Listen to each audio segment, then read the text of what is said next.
manter. Os sonhos são um combustível para a nossa vida. Talvez, posso dizer, todos aqui tenham tido um ano difícil por conta das dificuldades, das dores, das quedas. Por conta disso, você perdeu as forças, você está sem vigor, sem esperança, desanimado, passando por algo que só Deus sabe, só você e Deus sabe, algo terrível. Mas o combustível para te manter de pé, o combustível que te faz estar aqui hoje, é os sonhos de Deus. E o que é os sonhos de Deus? Os sonhos de Deus é nada mais, nada menos do que a promessa dele, o propósito dele nas nossas vidas. E eu escrevi aqui que eu falo com convicção, que o sonho de Deus são promessas. E quando eu estava aqui no altar, eu decidi ler o significado da palavra sonho de Deus. Porque o sonho de Deus é diferente do nosso. E a palavra sonhos de Deus, ele tem uma tradução diferente de sonhos, que é kapash, que quer dizer propósito. Então, antes de eu ler isso, eu já tinha escrito aqui no meu esboço que os sonhos de Deus é como se fosse um propósito, mas não é como se fosse, são propósito. O sonho de Deus é o propósito. O sonho de Deus é a mensagem para você agora sobre o seu futuro. A diferença do sonho de Deus e do sonho do homem é que o sonho do homem, nós falamos, qual que é o seu sonho? Meu sonho é ter uma Ferrari. Mas você acha que você vai conseguir? Não, só sonho mesmo. Só tenho esse sonho. Às vezes o sonho do homem é algo ilusório, algo que ele só fala que quer ter porque ele sabe que nunca vai conseguir. Então ele fala algo que talvez ele nunca consiga, algo que ele não corra atrás. Porque fala assim, eu sonho em ter uma Ferrari, mas você está querendo mesmo? Está correndo atrás? Não, só é um sonho alheio. Diferente do sonho de Deus. O sonho do homem pode ser ilusório. O sonho de Deus é concreto, é propósito. O sonho de Deus acontece. Não é como o sonho do homem que nós não sabemos. O sonho de Deus é real. Em meio à nossa irrealidade. Mesmo quando nós olhamos e falamos, não, para mim é impossível. Mas se Deus prometeu, vai acontecer. Porque o sonho dele é propósito. O sonho de Deus é concreto. Mesmo que para nós pareça impossível, mas nós seguimos um Deus do impossível. Um Deus que tudo pode. E é esses sonhos que faz nós continuarmos a nossa jornada.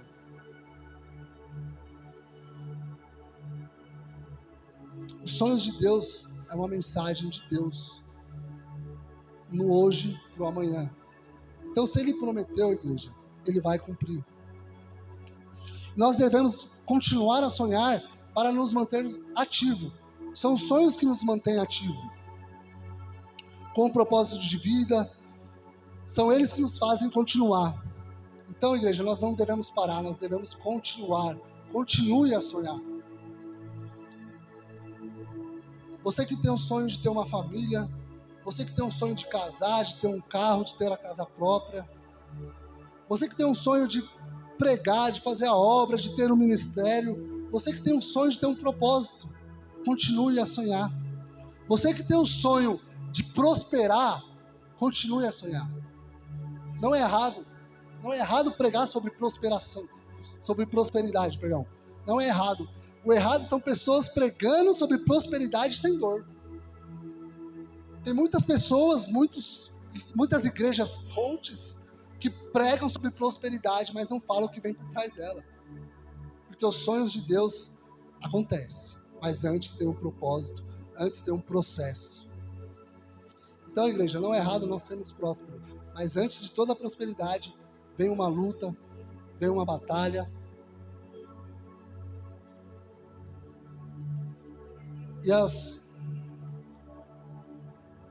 Todas as pessoas que passaram pela Bíblia, todos os profetas, não tem uma pessoa na Bíblia onde ela recebeu a sua vitória, onde ela conquistou aquilo, a promessa de Deus, sem ter passado por alguma aflição, por alguma luta.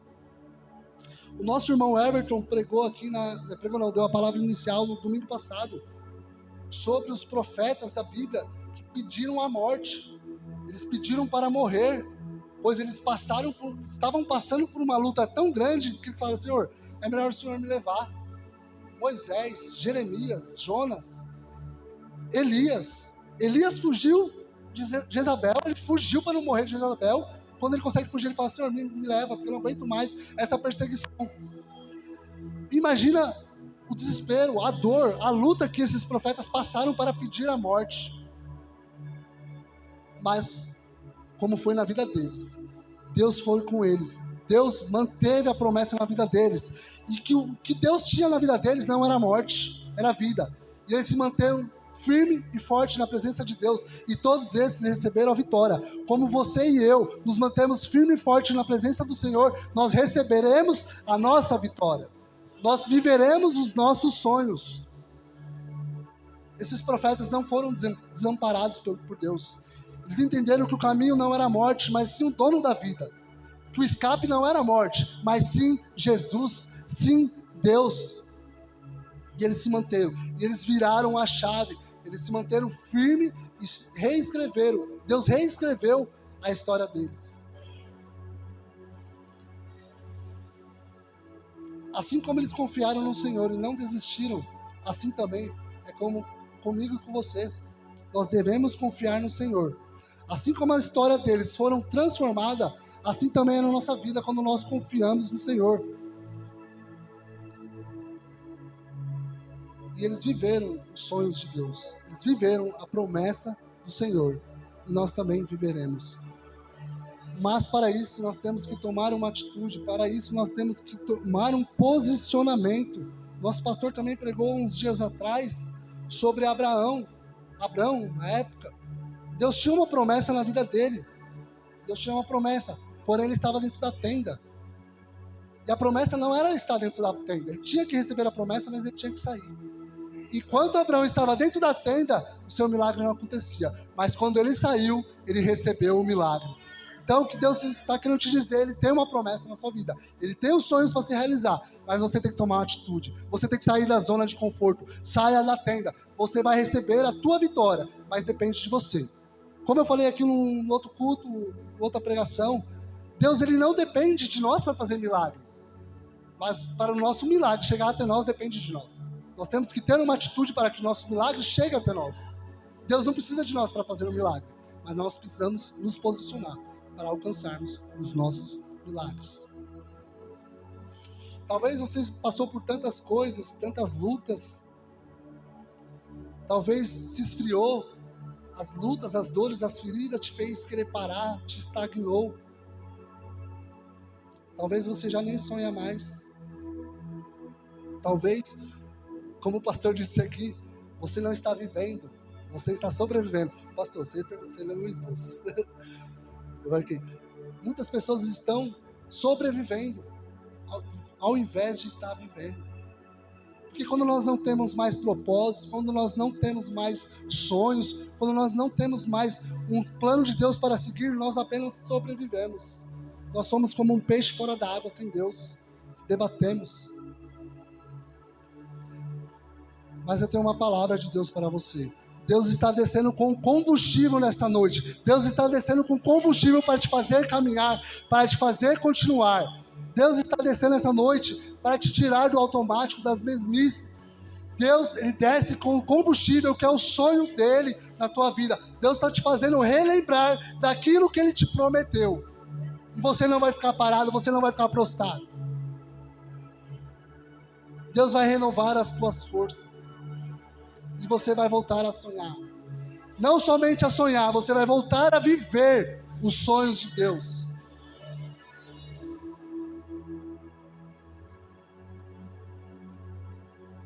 Sabe aquele sonho que já morreu?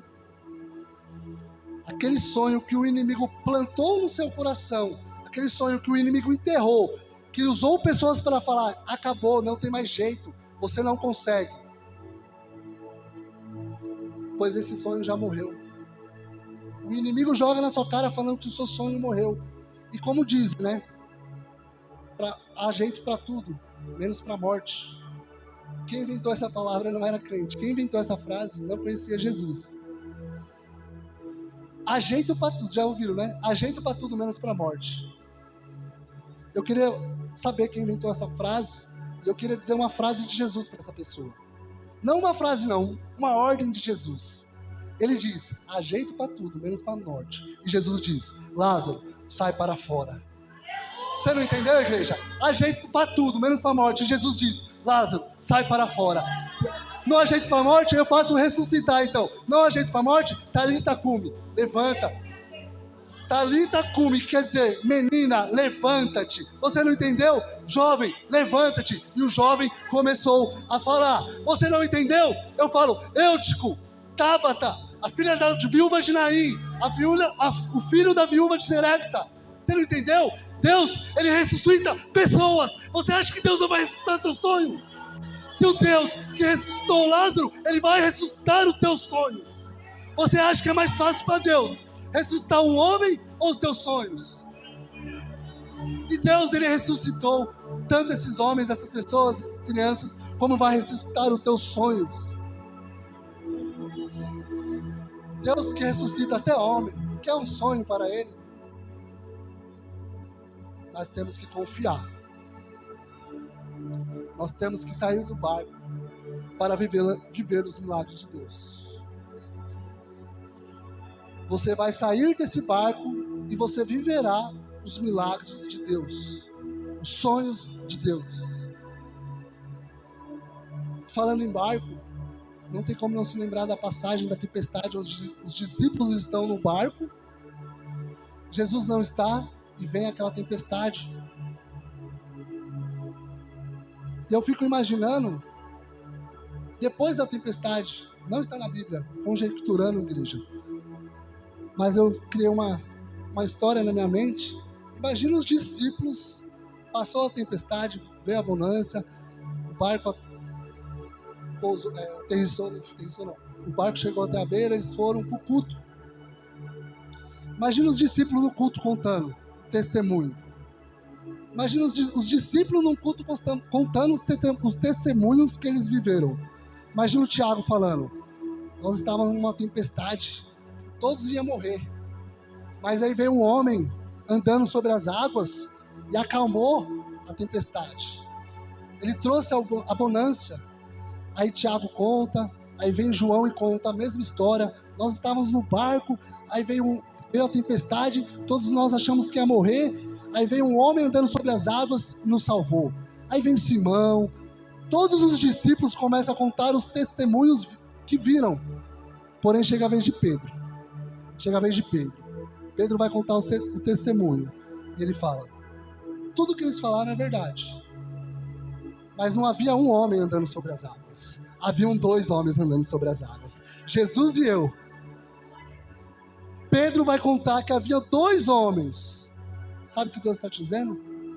Você vai ficar no barco contando o testemunho dos outros, ou você vai sair do barco e contar o seu próprio testemunho?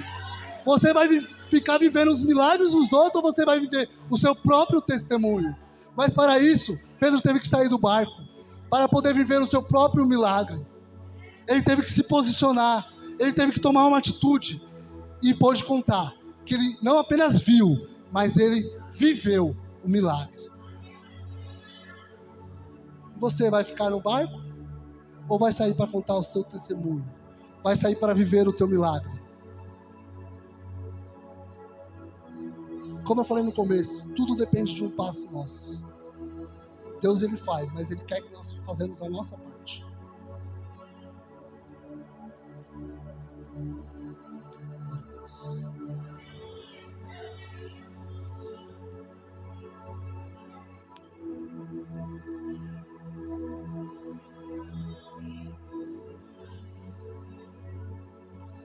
Então, igreja, não tem como nós vivemos os sonhos de Deus sem ter passado por dores. Não tem como viver os sonhos de Deus sem passar pela tempestade. Para vir a abundância, antes veio a tempestade. E todos os sonhos de Deus, todas as promessas, antes vem uma luta, vem um processo. O evangelho começou através de uma ferida. Não entendeu? Eu vou explicar. A igreja começou através de uma dor, de uma ferida. Jesus, ele é crucificado. Jesus vem, é crucificado. Porém, eu nunca tinha me atentado a isso.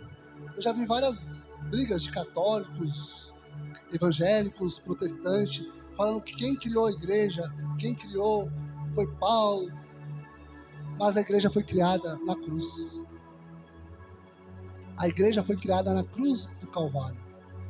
Nós sabemos que Jesus foi preso pelas mãos, pregoado pela mão, teve coroa de espinho, teve chicoteada. Porém, em todas essas feridas, em todas essas dores, Jesus sangrava. Mas o que chama a atenção é que ele foi transpassado.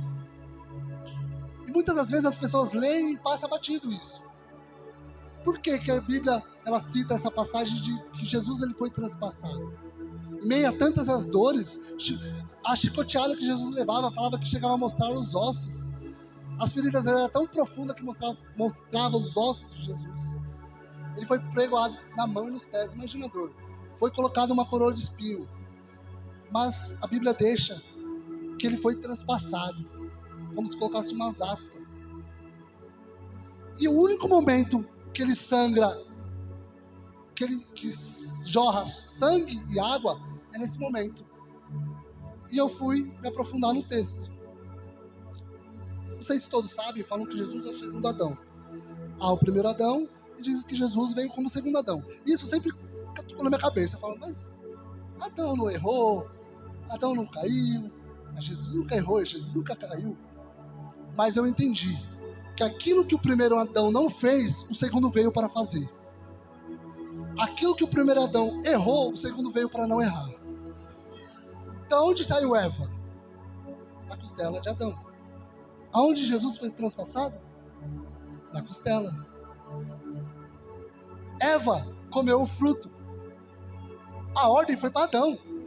Deus falou para Adão, não coma do fruto. Eva foi comer o primeiro. Eva ofereceu para Adão, como todos conhecem, e Adão comeu. Quem comesse o fruto teria que morrer. Então Deus vem até Adão e fala, você teria que morrer. Deus vem cobrar Adão pelo erro. O que Adão tinha que ter feito? Adão tinha que ter olhado para Deus e falado, Senhor, o Senhor deu a ordem para mim. Eu tinha que estar cuidando da minha noiva, da minha mulher. Porém, eu não estava. E eu errei também. Mas a ordem foi para mim. Então, não puna ela. Não castigue ela. Pune a mim. Castigue a mim. Não mate Eva. Mate eu. Isso que Adão tinha que ter feito. Porém, ele não fez. Em contrapartida, Jesus está na terra. E por que ele veio? Ele não pecou, ele não errou. A sua noiva, que é o seu povo, que é a sua igreja, que pecou. E o que Adão não fez, Jesus fez. Não puna o meu povo. Não puna meu povo, não mate meu povo. Mate a mim, me leva no lugar dele. O primeiro Adão nos tirou o paraíso, mas o segundo nos deu. Aí que eu entendi que Jesus é o segundo Adão, que fez o que o primeiro não fez. Por isso que falam que ele é o segundo Adão. Por um pecado nos foi tirado o paraíso, mas por um homem nos foi devolvido. Então, do mesmo jeito que Eva veio da costela de Adão, Jesus foi transpassado e ali saiu água e sangue, que simboliza a igreja. Sangue é redenção e salvação. Sangue, o significado de sangue é redenção e salvação. Água, o significado de água é arrependimento e batismo pelo Espírito Santo, que é o que nós devemos fazer numa igreja. Então ali foi fundada a igreja de Cristo. Foi ali que nasceu, de uma ferida, de uma dor. Então não tem como nós vivemos o sonho de Deus sem passar por dor, sem passarmos por ferida. O sonho procede à dor. A dor precede os sonhos.